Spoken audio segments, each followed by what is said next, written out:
என் அன்பு தோழர்களே, ஜெனரலாவே ஒரு ஆணுக்கும் பெண்ணுக்கும் நடுவிலே காதல் மலர்ந்து விட்டு பழக்கம் ஏற்பட்டு விட்டால் அதற்கு பிறகு அவங்க ஒருத்தருக்கொருத்தர் அவங்களுடைய ஃபீலிங்ஸ் எப்படி ஷேர் பண்ணிக்குவாங்க அப்படின்னு கேட்டிங்கன்னா, நிறைய ஃபீலிங்ஸ் வந்து அவங்க எல்லா ஃபீலிங்ஸுமே வந்து அவங்களுடைய எல்லா உணர்வுகளையுமே வந்து வார்த்தைகளாலேயே சொல்ல மாட்டாங்க.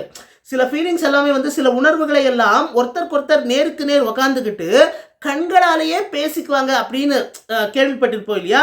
அதாவது நம்ம எல்லாருமே இந்த காட்சியை வந்து அதாவது ஜென்ரலாக லவர்ஸ் வந்து ரெஸ்டாரண்ட்லேயோ காஃபி ஷாப்லேயோ ஏதாவது ஒரு பூங்காவிலேயோ ஏதாவது ஒரு பீச்லேயோ உக்காந்துக்கிட்டு ஒருத்தருக்கு நேருக்கு நேர் உட்காந்துக்கிட்டு ஒருத்தருக்கு கண்களாலேயே பேசிக்குவாங்க. ஸோ இந்த காட்சிகள் எல்லாமே வந்து நிறைய தமிழ் படங்களில் நம்ம பார்த்துருப்போம்.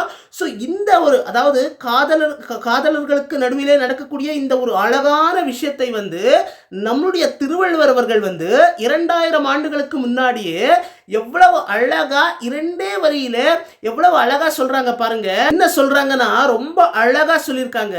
குறள் 1100 அதிகாரம் குறிப்பறிதல். கண்ணோடு கண் இணை நோக்கொக்கின் கண்ணோடு கண் இணை நோக்கொக்கின் வாய்ச்சொற்களால் என்ன பயனும் இல்லை. அங்கேயே இருக்கு பாருங்க, அங்கேயே வந்துருச்சு மீனிங்க. அதாவது கண்களோடு கண்கள் வைத்து அதாவது கண்களாலேயே காதலர்கள் வந்து பேசிக்கிறாங்க அப்படின்னா அவங்களுக்கு நடுவிலே வார்த்தைகளுக்கு சொற்களுக்கு தேவையே இல்லை, சொற்கள் வந்து தேவையே இல்லை அப்படின்னு சொல்றாங்க இந்த குறள் மூலமா. காதலர்கள் வந்து ஒருத்தருக்கு கண்களாலேயே பேசிக்கிறாங்க அப்படின்னா அவங்களுக்கு நடுவிலே வார்த்தைகளுக்கோ அல்லது சொற்களுக்கு வந்து இடமே கிடையாது, அது தேவையே இல்லை அப்படின்னு சொல்றாங்க. ஏன்னா அவ்வளவு அவங்களுடைய உணர்வுகளை எல்லாம் காதலர்கள் வந்து கண்களாலேயே அவங்க வந்து ஷேர் பண்ணிக்குவாங்க ஒருத்தருக்கு.